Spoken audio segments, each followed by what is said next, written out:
Welcome to Innovate presents Entrepreneurs in Tech. Today, we're delighted to have our guest, Mary Kurek, who is the CEO at Frontrunners Development and founder of Frontrunners League also. Mary, good to have you on the show. And could you Thank you. please introduce yourself, give us a quick insights on your background and expertise before we dive into it? Okay, I'd love to. And thanks, Bob, for having me on. I appreciate that very much. My pleasure. Yes. I think the easy answer to what I do is business development globally, and the way I explain that is really just matching those people who have solutions to the world's most challenging problems with those who need them. And it is a busy world out there. Lots of people needing things. Yes. My background for this is really interesting in that it's kind of like a thread that pulled me into what I'm doing. And so I started my working life in the governor's press office, went from there into international development, and from the standpoint of helping those dignitaries that were visiting the United States to get acquainted with maybe their counterparts here, and understand really culturally what the differences were, that kind of thing, which I really love because I could have them at my dinner table in the evening, no matter where they came from in the world, even if they couldn't speak our language. They came with escort interpreters. From there, economic development through running a chamber of commerce, and then putting out a book on networking, because by then I was becoming very astute at connecting people and already knew that was sort of my gift. And from there into county government, aging services, and all along the way, running my little entrepreneurship until it grew to the point where I finally had to say, I have to leave because I can no longer do my business in parking lots. I need to be able to actually let it flourish, and it did. It's fair to call you. There's something out there called matchmakers, where you're matching people together to find love, and you are a business matchmaker. You're matching people together for acquiring companies, for connecting people together to do business, and all of that. So you are the business entrepreneur matchmaker. How about that? That's well put. I'd say that's a good way to put it. So thank you, Bob. I'll use that on my resume. Amazing. Yeah. Mary, what was it like working with the North Carolina governor press staff at just 19 years old? So I I'm was going a to take you back all baby. the way to 19, which is about 5 years from now, backwards. Oh Lord, yeah. Oh wow. That was kind Tell of us mind about blowing. that, please. Yeah. I was very young, and I was kind of an introvert, and I was from a very small town. So put me in a driver's seat and let me roll. Boy, that was fun. I loved it because I was working with the governor's press secretary and deputy press secretary, and was able to get to know sort of the inner workings of not only just politics, but leadership in general, what the hot topics were and that sort of thing, and be able to learn it from a perspective or a lens, if you will, of media. And so I kind of cut my chops, if you want to say, built my chops on that. I already had been towards media, so that was an easy do. But it was great to be able to travel with the governor, to be able to, fly off the top of a building in downtown Raleigh in a helicopter and travel with him to different places. It was my job to get pieces of his speech recorded and then bring them back and feed them to the radio stations around the state. So getting a chance to work from the standpoint of seeing how you can impact from a media standpoint was really important for me, I think, at that growth stage in my life. Amazing, Yeah. amazing. How you work. I mean, I'm sure you gained a lot of knowledge by working with and managing international dignitary visits in the RTP. Tell us about that. Yeah. Well, we look at Research Triangle Park as sort of being the Silicon Valley, east, if you will. And back when I was working with it, it was just really getting its feet, planted with some pharma and IBM and that sort of thing around. But what a lot of people didn't know is we did have a lot of visitors from other countries that were looking to see what we're all about, what we were doing, how we were doing it. we were really well situated between not only a state government, but we had Duke University that was literally 15 minutes away, and University of North Carolina with all their different hospitals and healthcare and that sort of thing right there. And then just being Research Triangle Park itself was enough to draw a lot of people. So from my perspective, being able to put programs together for, say, the gentleman that would be the equivalent to the Wall Street Journal's editor-in-chief here in the United States, he came over. And so putting his agenda together for his professional visits, or say a group of Chinese doctors who were coming to visit the medical piece that we had there at Duke University and the University of North Carolina. We just had a lot to offer, and so being able to meet with those types of leaders and feel really confident and comfortable talking with them, which would put a lot of people off, that was really good for me. Now that I can look back and say, well, now I know how I felt really comfortable then, that it was going to bring it forward into the work that what I do right now. Is I'm very easy with diversity. People that don't look like me, speak like me, maybe not even in my language, don't have the same religious beliefs that I do or perspectives. I can get along with and talk with and understand we're all one. We're all human beings. So Amazing. that started then, Yes. I think.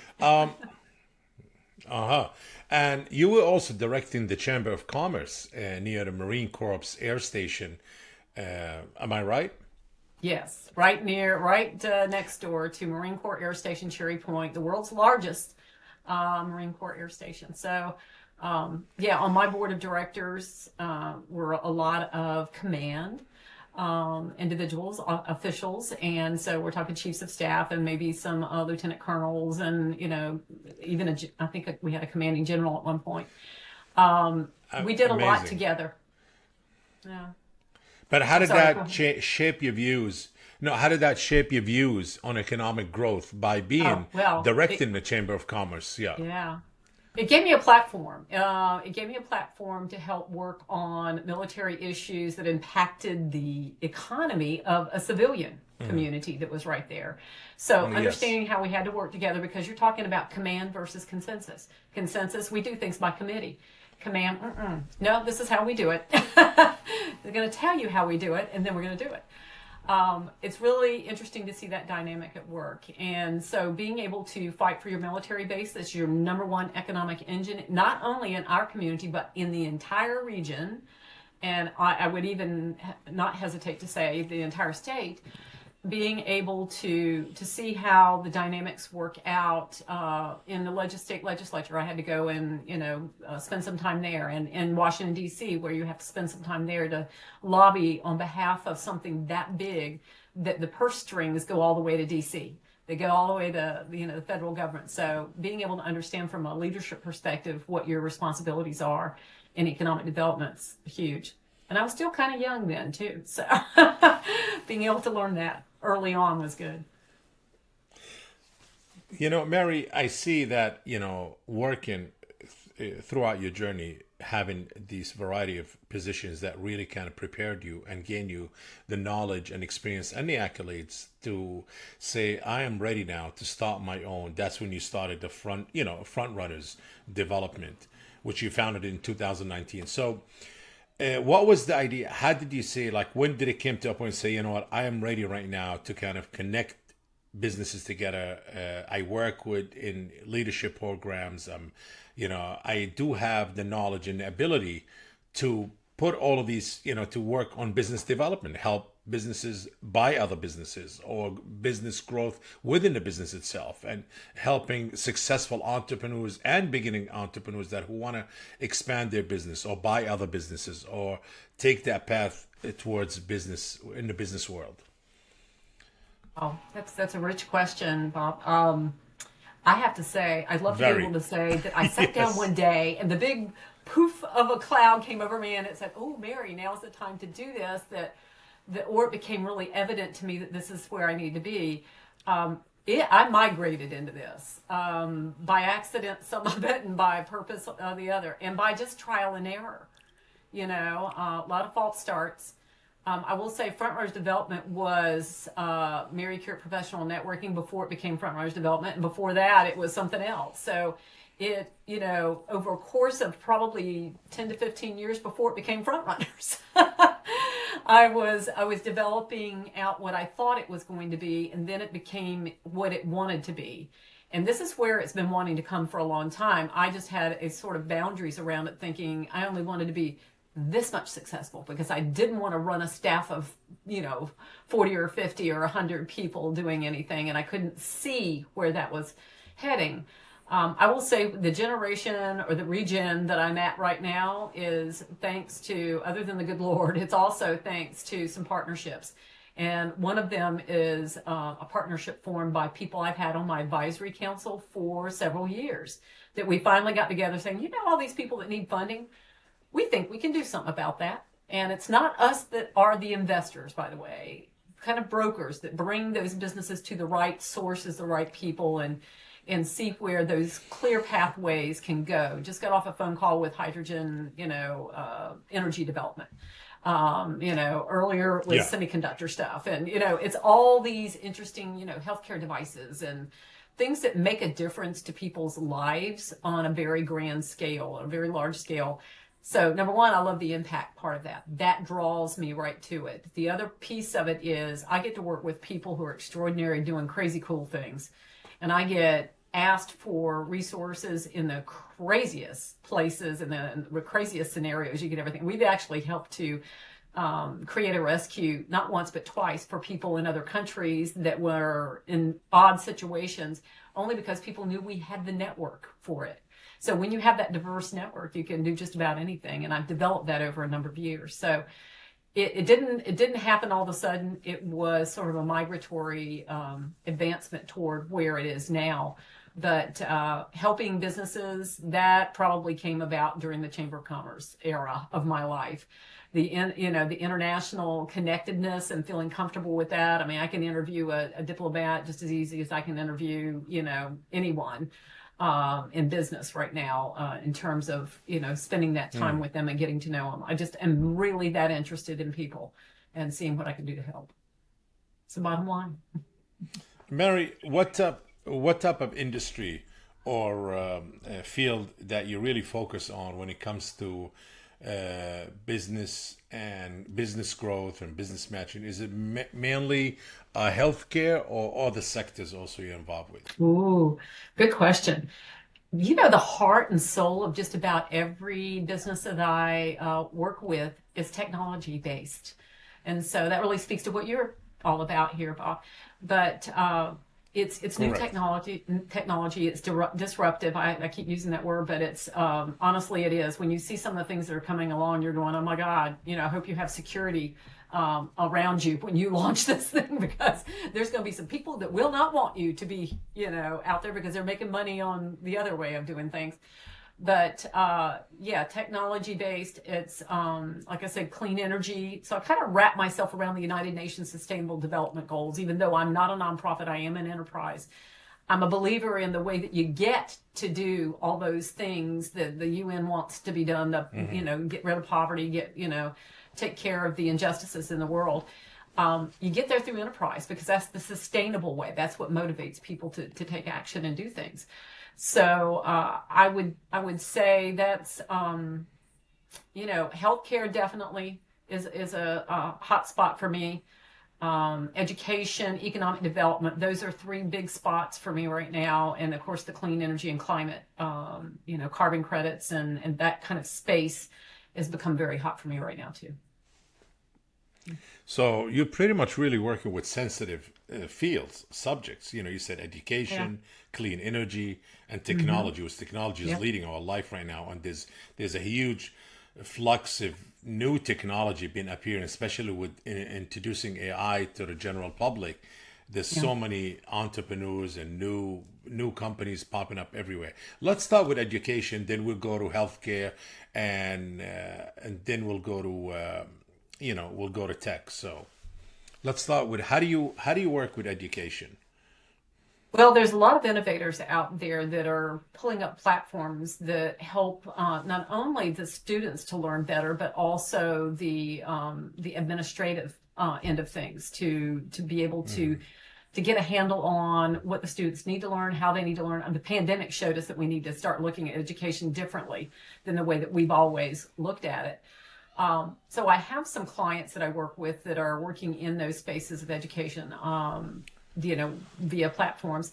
Also have a relationship via a partnership with United Negro College Fund. And so we do a lot of efforts, put together a lot of efforts toward bringing STEM education or bringing really seriously good opportunities to education that would not have been there before via the innovators that we have. So I've got a wearable robotics guy who's got a wearable that that we're aiming towards the athletes at these schools and being able to predict when they might be getting dehydrated or predict some kind of, I won't say illness, but, Wow. it can predict COVID. It predicted COVID of the owner of this company 24 hours or 48 hours before you even got it. So, monitoring hearts and different things like that. So, we've got 3D printing technology, and although 3D printing is not new, 3D printing with functional electronics built into it is. So he's doing a challenge with the students there. So bringing that space that we work in proper, the technology space, to marry up with the education space in that way is really something. I think it's special, and it's really going to go places. So that's kind of.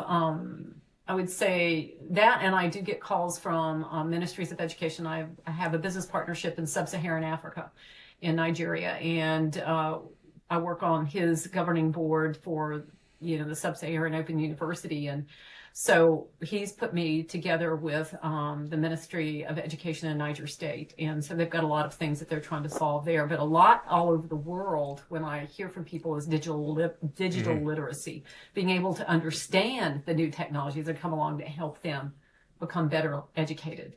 So we're working on some things there too. Let's talk about, also you said one of the sectors you work with is sustainability, clean energy. I feel there is so much misconception or misunderstanding and confusion in that section. Yes, there's people with highly educated, they could speak about it, but I don't have the certification or the education to speak about it. But I know through just my interviews that I've done with people on entrepreneurs in tech, when we speak about it, that there is a lot of misconception. There's taking waste, transfer it to clean energy.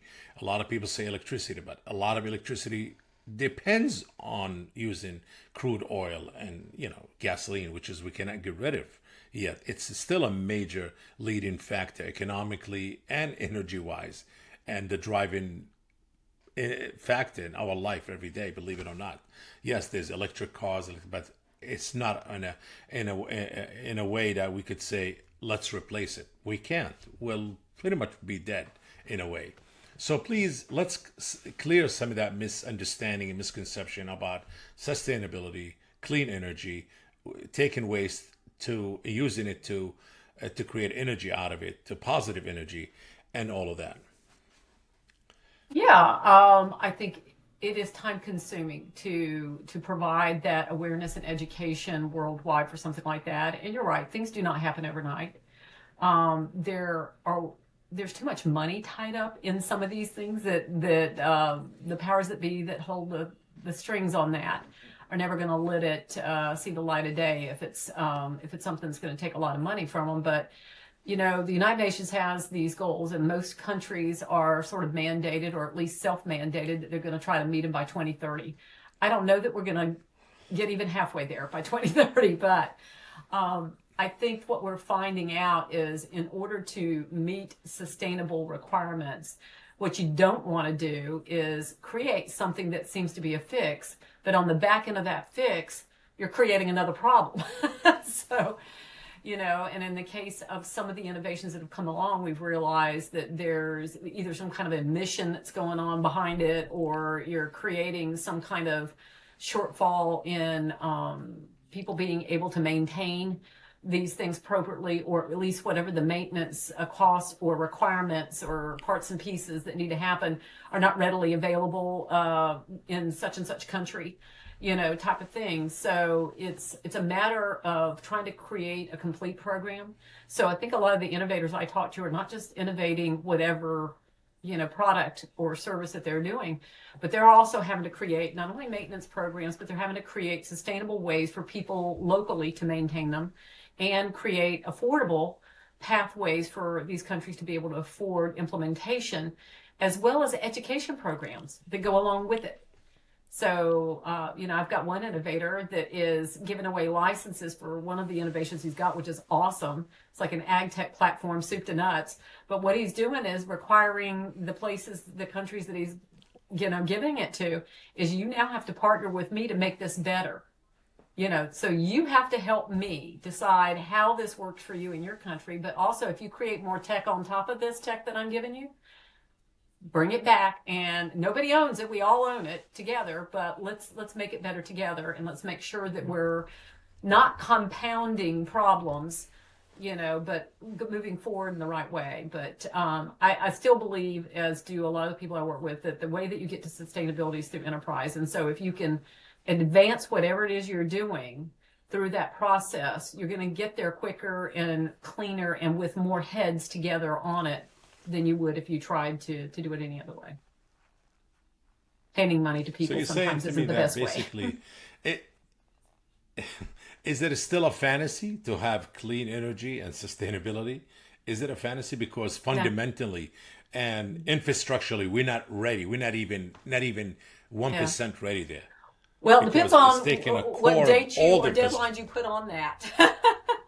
I will probably not live long enough to see it, but as far as Earth-wide or population-wide, but there are enough areas of the world working on that. They've already got that animal conquered pretty much. I won't say totally, not 100%, but have been working on it long enough and hard enough, and they've got the awareness and the education piece already conquered, that there are some countries that will see it before we do here in the United States or in other countries. But and I'm not saying we're backward or anything. I'm just saying they've been more advanced in that particular area or space than maybe some other countries. But I think it's not a pie in the sky thing. I think it's something that we have to put our focus on. There's only finite resources when you start looking at the things you can pull out of the ground or out of a rock or the side of a mountain. There's only so much that you can do. And so being able to take care of those resources and look elsewhere, whether that's waste to energy, which makes sense to me. There's people with landfill. I just saw a picture right before we came on to this podcast of landfill out, and I'm not going to tell you where, but that's so close to the ocean that I know that the spillage over into the ocean's got to be there. I know from walking on my beach after a hurricane that I can pick up stuff from Haiti. Wow. And I am, miles and miles and miles and miles from Haiti, but I've been told by someone that I know in Haiti that it's because they have they put some of their waste sometimes in a ditch type area. It might get covered over, but when it rains hard, it just moves it right out to the ocean. And then a big wind comes along and moves it further, onto somebody else's beach. So, those things will happen. But honestly, if we can put more emphasis and more energy, personal energy toward it, then yeah, we'll make progress. We will. It's possible. So we need to really, yes, so we need to stop throwing waste into the ocean. This is really one of the first things, and take that and recycle it. I mean, but again, there's a waste out of this recycle, and probably it's toxic waste. And again, it gets dumped to the ocean. We need to find ways we keep recycling energy, recycling waste for energy. It's just like I said, you don't want to create a problem. Yeah, on the back of a solution. You never want to do that. But there are some people that figured out the zero, emissions, or there are some people who figured that out. So there's no waste to it. So it is going to be time consuming though, and it takes a lot of money, a whole lot of money, to do something like that. So we'll make progress, but will we make it? Well, there's a lot of money being made out of oil. What's that? I mean, we need to fix it. We need to fix it. Yeah, There's so much yeah. money being made out of crude oil, Yeah. Yeah, And there is. I think some of that money, or a lot of that money, being dumped in or invested in clean energy. How can we be Yeah. more sustainable? How can we not have a waste? That waste become a source of energy for us. Less waste. Exactly. Interesting. Exactly. And I know that could be a whole episode just talking about it. Yes, you could. I know who to bring to You it. know, I can help you. Yeah. and I know our focus on business development because this is what you do. What do you do? But as of your experience dealing with a lot of these businesses in different fields, you were so exposed to all of this kind of topics, and and you were able to shed light on it. The other, what's next? Let's talk about what you call it. Let's talk about healthcare, and because this is the sector we put some light on education, on sustainability, clean energy. Next is let's talk about what do you call it? Healthcare. Okay. Yeah, it's a good subject Can you hear because me? nobody's going to get away from it. You know what I mean? We all need it. No. Well, I think the first thing to talk about is the fact that as a population, we're aging into, the double digits. We're aging closer to the triple digits, and with more health and more vitality than probably a lot of people give credit for. I was watching a TEDx the other day that talked about elderism or something. I mean, it was the elder movement. So what people are seeing now, I'd say most of the innovators that I have are not your young people coming out of college anymore. It used to be. I'm seeing corporate types that have already made their, incredible accomplishments. And my goodness, you could have a mile-long list of some of the things that they've done, and decided they're not ready to go to the golf course and do the rest of their life there. They have reinvented themselves as entrepreneurs. So I'd say there's a good segment of my client population, people that I work with, that are innovating well into their 70s. And that would surprise some people. But, once you can get to the point where you can handle your health and your wellness and by wellness, I mean mental and physical, and get to that place where you can do this without, a lot of anxiety and frustration and pushing to get something done, then suddenly things will start to happen. But, it's really interesting that healthcare has advanced to the point that it did. I've got a couple of people that I have worked with that have incredible innovations. They're scientists. And, I don't know that any of their stuff will ever see the light of day with the FDA because I think they've been there, done that. And they know that as soon as it hits the FDA and pharma understands what's going on, then they would probably get shut down. So it's interesting. And I think there's a lot of people that kind of feel that way. But, when you start looking at the rise in pharmaceuticals right now and how much money it takes to get pharmaceuticals through a process and on, I understand that they have to charge something. But when you start looking at one pill that costs you almost $1,000, you start questioning whether or not that's legit or is that just gouging, especially when the average person cannot afford that. And I don't, and of course, insurance is going to require you to go through 5 tests to be able to get to that $1,000 pill because they don't want you to get there. But yeah, it's tough. But the innovations are there. The processes are there. The clinical trials are in place for a lot of stuff that's going to be mind-blowing. And, pharma will grab hold of it and they'll do something that they can with it. And then the rest of the people out there will move ahead. I have a lot of clients, and I can't, I'm under NDA for a lot of it, but so I can't talk but so far into it. But there are things that are going to eliminate you needing all kinds of procedures. Let's just say that are costly and recovery-wise take you forever. There's some things coming along the pipe that will save you, Medicare, and all your insurance companies a headache down the road. What we're seeing a lot of things happening right now are in the area of diabetes because it was an epidemic before the pandemic came along, and it's still an epidemic. Had a friend die of basically complications of diabetes. She was 10 years my junior. She died just a few months ago, and it's Wow, crazy very that sorry. people should be doing that. Should be having that problem. So there are some things Yes. coming along with that. There wound care. There's advancements in that will handle that a whole lot better than it has been. So look for these things to come along. But yes, it's there. And we're working really hard to get medical devices through an impact fund, taken care of and funded so that we can get those things moving as well. Listen, I know this is not politically or talking about the industry itself of healthcare, but again, because of your knowledge and the exposure you have and the people you work with, I mean, how can we fix that broken system of healthcare in our country? Oh This great man. country of ours. Yeah. Well, I think the first thing we need to do, and this is just a personal bugaboo of mine, is the fact that I have been, my personal data has been hacked, hacked several times, but at least twice through healthcare means. So it was where I might have had an x-ray done or through my own hospital who had a third party vendor that was hacked. And because they were hacked, it got all my personal data. It Yes. got pictures. It got my x-rays. It got all these things. So I think Wow. the first thing we need to do is we got to fix that cybersecurity leak, that's going on, that people are not, they're looking at that going, oh, I don't need to put money into that and take care of that because, I'm little or whatever, or I'm not that big, I'm a regional, whatever. If you got personal data of people, you need to take care of that. And in the healthcare space, it's huge. We do have fixes for that. People largely don't really know a lot about those fixes. You and I wouldn't know about them if we were not involved in it.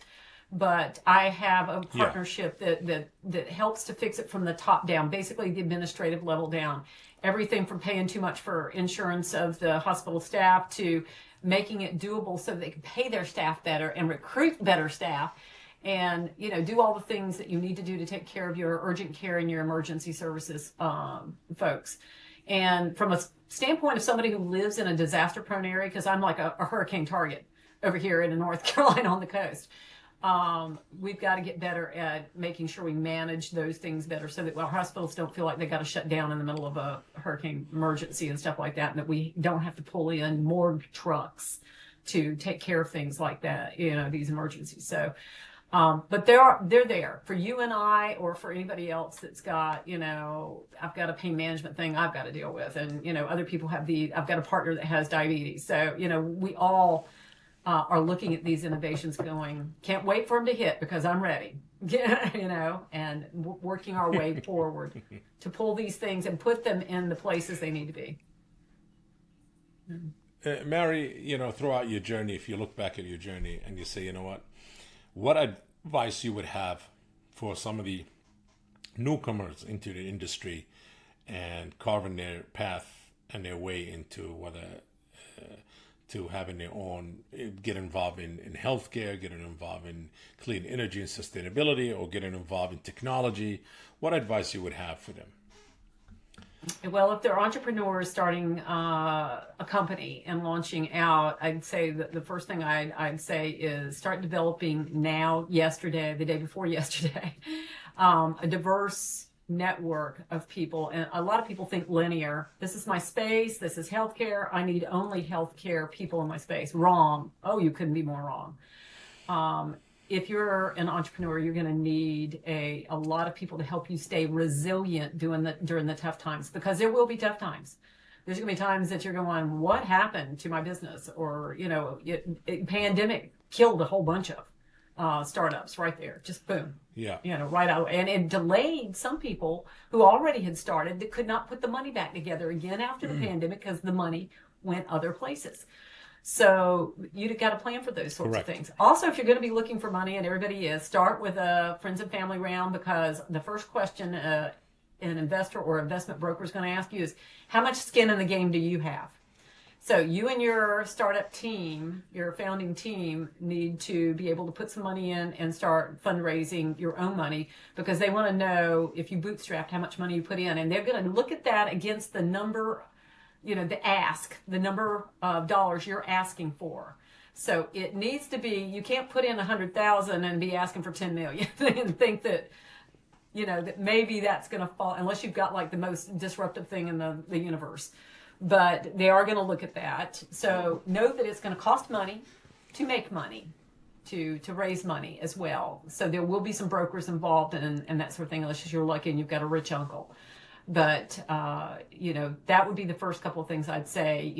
Get the network broadly developed and to lots of different spaces and globally, because if you think you're going to do something that's just going to be in a silo in one state or one, if you're geographically bound, that's one thing. But honestly, the person who buys your business that you hope to bring may not think that way. They may think globally. So have yourself prepared for that. It's funny you said something that you said a lot of people raise $100,000 and all of a sudden they evaluate their startup or their company at $10 million. And as I have Innovate Tech Inc., which is my company to help startups to get them out there. And, they raise 70,000, they raise 100,000 from friends and family, safe round. And all of a sudden, the evaluation is in the millions. And I'm like, where does these numbers came in? Inflated numbers. There's no partnerships out there. There's no market placement partnerships. There's no money coming in. Where would you take that 50,000 that you earned from friends and family that they help you because they believe in you, they want to see you grow? All of a sudden, your company is valued at 5 million. This inflated, unrealistic, inflated evaluations is it based on greed or just they don't know what they're doing? Yeah, I think they speculate on what they think it's actually worth. I mean, I kind of think that I run across this a lot too, Bob. I don't know if you do. They think by asking for a little amount that they'll get that little amount and then they'll be able to move forward. Sometimes they will overinflate, but sometimes Mary, I only need some 750,000. That'll get me to this level and then we can go on there. I said, well, you know what? The people that I work with won't even bat an eye at 750,000. They won't even give you the time of day. If it's not 10 million or above, then they're not going to mess with you because you're not worth their while, because there's going to be somebody between you and an investor, likely. That person's going to have to take a commission. They're not going to be able to take much of anything off of 750 or whatever it is you're trying to raise. And honestly, if you're thinking in phases, then you need to think out far enough to be able to get yourself to ROI so somebody can see that they're going to get something off of you. So if you're just thinking, I need some bridge money or cash flow to get, my model put together or whatever, then you're not thinking far enough down to think, okay, at fourth quarter 2025, I should be revenue gen. Or third quarter, whatever, I should be revenue gen. This is what the revenue is going to be projected at because I've done my numbers. I've got my, my CTO, and my finance person involved. This is what the numbers are going to look like. If you can prove that and you can validate your ask, then you're good. You're good. But you can't just inflate or deflate numbers and be too small because I just want to grow this much. And then I'll be good. I've had to turn 2 people down recently because. But you also have to be realistic, as you said. Unless if you have unless if you have something revolutionizing that you created, you innovated, then based on what these numbers that Yeah. Just sit down. Where's the market if it's that new and crazy good? And the solution? Where's the partnerships? Yeah. Well, I Yes, had correct. I had somebody today come back, and I had to tell him no because I put it in front of 2 people, and it was too small. And he said, "Too small?" I said, "Yeah, not big enough." And he said, "But it will be in the billions in 5 years." I said, "But I can't look at it in 5 years. Neither can the investors. They have to look at it as to what you put on paper and put in front of them right now." And so when I say big, you're asking for a tiny bit of money so you can get to big. But that tiny bit of money is not going to do the investors any good because they're not equity. They're not going to be able to be equity in your business, so they don't see this as impacting them at all. I said, so you're not big enough. Mm-hmm. That's what I'm trying to say. I said your ask wasn't big enough. You didn't validate it. I know what you got is a great idea, and I think it'll go there. But honestly, they can't see it from here. So. But yeah, that, and honestly find amazing. somebody who can do a professional pitch deck or at least somebody who's not your eyeballs because you're too close to it. You need to get somebody who's objective or somebody who's used to doing pitch decks for people that get eyeballs on it and they understand what investors are looking for. Usually it's a 1-pager first and then a deck. But honestly, investor firms and brokerage firms I'm working with right now have their own form they want you to fill out. But it starts with your 1-pager. You just got to get their attention first. They don't want to see 25 pages of your white paper or whatever it is you got. But they're not going to sit there and look at that. What's next? What's next for Mary? the future? Oh my God, to hire an assistant. Probably to hire somebody. No, I'm just teasing. I think where we're at right now is really looking at what's happening right now with the acquisitions piece. It is all medical. It's dental offices, it's physicians' offices that are looking to buy and sell. It's interesting. It's memory care facilities. Dementia's big in the United States. It's huge. Unfortunately, memory care facility. My own mother had issues with that too. Memory care is a problem, to solve. I served on the Governor's Advisory Council for Aging, services, and honestly, we talk about that all the time. Yes. That's an epidemic as well. So, memory assisted living with memory care, all that. People are looking at those, building more, adding more on, trying to make them more profitable because honestly, it takes a lot of money to run one of those facilities and to get the staff up to speed and make sure that they're running it correctly. So, yeah, that's I'll be looking at more of that. Well, I Mary, guess. yes, Mary, thank you. I appreciated having you today. Really great, very informative. Thank you. I want to thank you for joining us today on Innovate Presents Entrepreneur in Tech. My pleasure. Please be sure to follow us on social media. Until next time, keep innovating, stay curious, and think out of the box. Thank you and take care. If you enjoyed today's episode, make sure to share Innovate Presents Entrepreneurs in Tech podcast. And if you're joining us on YouTube, please like this video and subscribe to the channel. Until next time.